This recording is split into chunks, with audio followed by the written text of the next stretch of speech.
और 28 तारीख को ज़बरदस्ती मेरे पिताजी को कुछ लोगों के द्वारा, अज्ञात लोगों के द्वारा उठाकर अपने मानपुर थाना एरिया के छबीलापुर ग्राम में एक घर में रखा जाता है। 2-3 घंटा उन पर दबाव प्रेशर बनाया जाता है कि जो तुम RTI के माध्यम से तुम फुटेज जो मांगे उसे वापस ले लो। पिताजी बोलते हैं हम क्यों वापस लेंगे, हमें फुटेज चाहिए।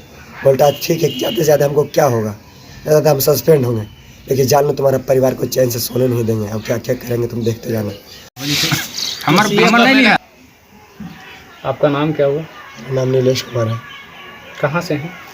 ग्राम बड़ी तकिया किला, थाना दीपनगर, तहसील नालंदा का रहने वाला हूँ। आपके साथ क्या परेशानी? यह बहुत बड़ी परेशानी है। पुलिस करीब 1 साल से हमें परेशान कर रखा है। बेवजह घर में रेड मारता है, 12 बजे रात्रि में रेड मारता है और अपशब्द का प्रयोग करता है। और हमें 1 साल पूर्व आर्मसेट केस में अंदर भेज दिया गया।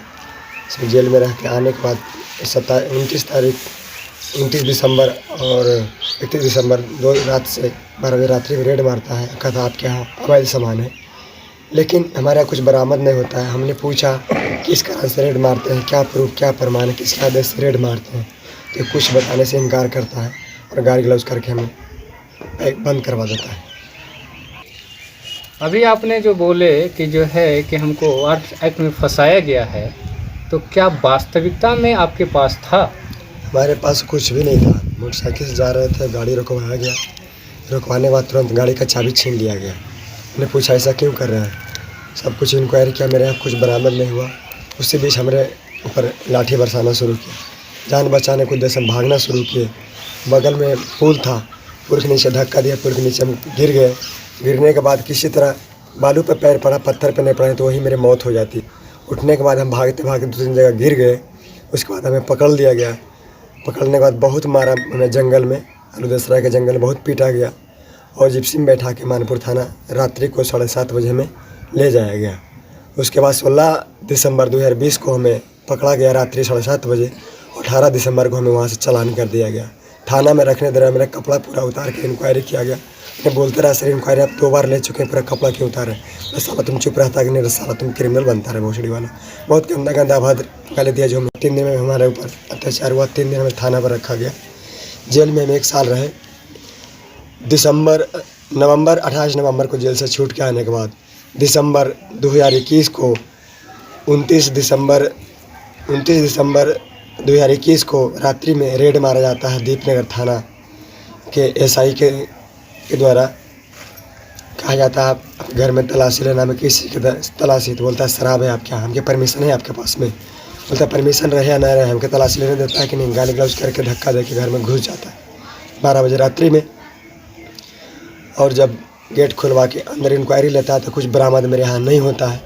हमें पूछा कि सर आपने तो कहा आपके यहाँ बहुत सा चीज़ है, क्या मिला मेरे पास?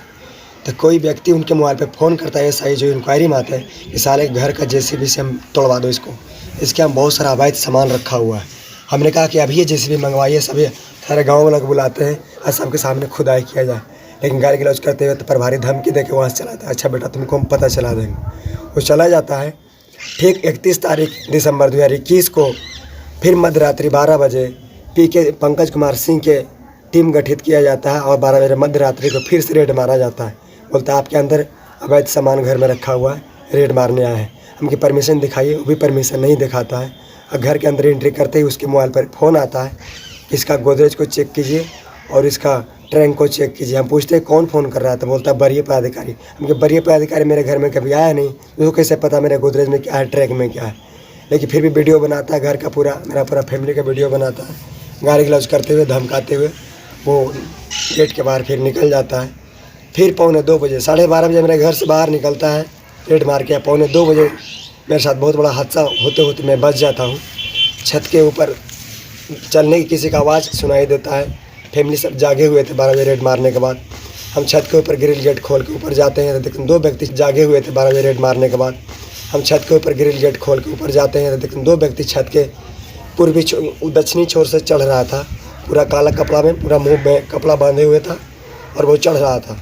देखते ही हम लाइट टॉर्च मारते हैं उसके मुंह पे, तो उसके बाद हल्ला करना शुरू करते हैं। गांव के सारे लोग दौड़ते हैं, वो छत के नीचे कूद के भागने में सफल होता है। गांव के लोग काफ़ी दूर तक नदी तक पीछा करते हैं लेकिन पकड़ाता नहीं है। तुरंत SP साहब को हमने फ़ोन करते हैं, सर SP साहब ऐसी बात मेरे साथ हुआ है, अभी यहाँ एसआई थे, वो जो रेड मार के गए, 1.5 घंटे बाद हादसा हुआ। एसपी साहब बोलते हैं ठीक है, आपका लोकल थाना घोषित करते हैं। वही एसआई जो रेड मार के जाता है, फिर दोबारा 1.5 घंटा बाद वो आता है और जगह जिस जगह घटना घटित होता है वहाँ की तलाशी लेता है, बोलता है कि हम ठीक है इस पर इंक्वायरी करेंगे। आज 3 दिन हो गया, कोई इंक्वायरी नहीं, कोई कुछ नहीं। कभी भी किसी वक्त मेरे साथ अप्रिय घटना हो सकता है, मेरे और मेरे परिवार के साथ। इतने आपने जो अभी बताया कि पुलिस हमको बार बार परेशान कर रहा है, इसको परेशान करने के वजह क्या है, कुछ आप बता सकते हैं? किसी पर शक है कि पुलिस प्रशासन कर रही है या तो फिर आम पब्लिक कर रही है? तो हमको आज तक पता ही नहीं चला, 1 साल से ऊपर हो गया कि हमें परेशान क्यों किया जा रहा है। अगर इस बात का हमें पता चल जाता तो निश्चिंत हो जाते, हमने ये गलती किया, इसका परेशानी हम झेल रहे हैं। आज तक हमें पता ही नहीं चला क्या हम किए हैं नहीं किए हैं। जैसा कि अभी आपके द्वारा यही बात कहा भी जा रहा था कि प्रशासन आता है, तो वो किस लिए आपके पास आ रहा है, क्यों आ रहा है? पब्लिक जैसा कि कहना है कि वहाँ के कि इनके पास दारू है, पब्लिक ही सूचना दे रही है ना। इस बात का हमें कुछ पता नहीं चलता, बोलता है कि इंक्वायरी का आदेश ऊपर से है। हमको ऊपर में कौन है, वो कुछ बताने से कतराते हैं, कुछ भी नहीं बता पाते हैं। तो संदेह आपको किस पर है? हमें तो यही तो समझ में नहीं आ रहा है, हम किस पे संदेह करें या ना करें। बेवजह में परेशान सिर्फ किया जा रहा है 1 सालों से। तो प्रशासन से आप क्या चाहते हैं? प्रशासन चाहते हैं कि हमें जान माल की सुरक्षा प्रदान करें, ताकि हम परिवार चैन की नींद सो सके रात्रि में। ठीक है, तो क्या उम्मीद करते हैं कि प्रशासन आपको सुरक्षा प्रदान कर पाएगी?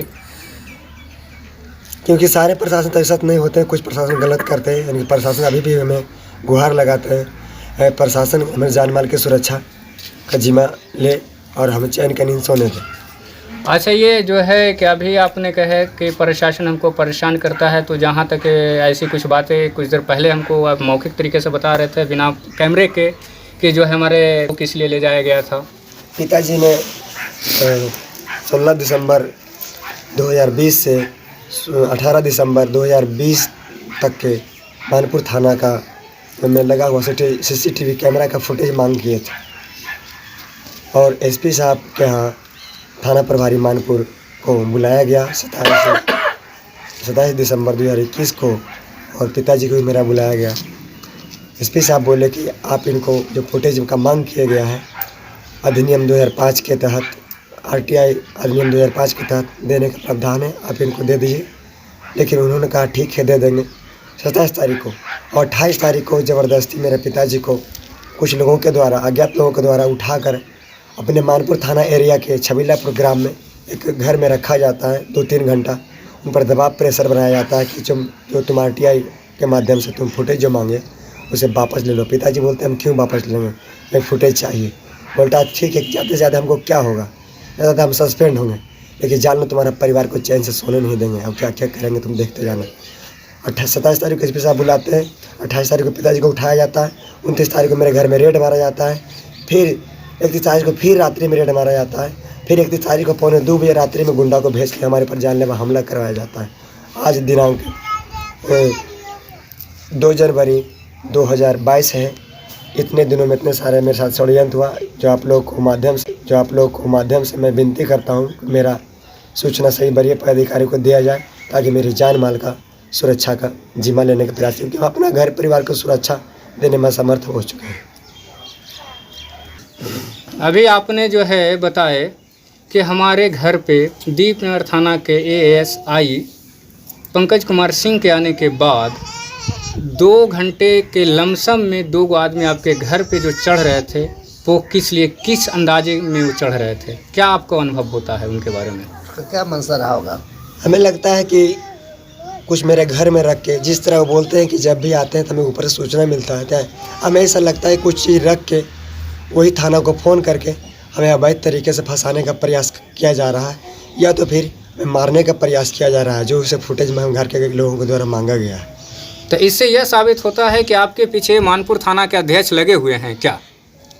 ऐसा तो लग रहा है, क्योंकि उस दिन वो खुल के हमारे पिताजी को धमकी दी। उस दिन से एहसास होने लगा कि वो हमारे दबाव में ऐसा काम कर रहे हैं, किसी के दबाव में आके ऐसा काम कर रहे हैं कि इसी वक्त हमारे ऊपर जानलेवा हमला करवाया जा सकता है। तो इसकी जो है सूचना आप सीनियर पदाधिकारी, पुलिस पदाधिकारी को आप दिए हैं क्या? जी हाँ, हमारे घर वाले लोग आपको SP से लेके मंत्रालय तक के सारे लोगों को सूचना दे चुके हैं कई बार। क्या वहाँ से कोई अभी तक रिप्लाई आई है या नहीं आई है? अभी तो कोई रिप्लाई नहीं आया, लेकिन एसपी साहब ने इस पर एक्शन लिया था, लेकिन कोई अभी उसी समय एसपी साहब का तबादला हुआ, अभी कुछ कार्रवाई नहीं हो सका। चलिए ठीक है, ओके।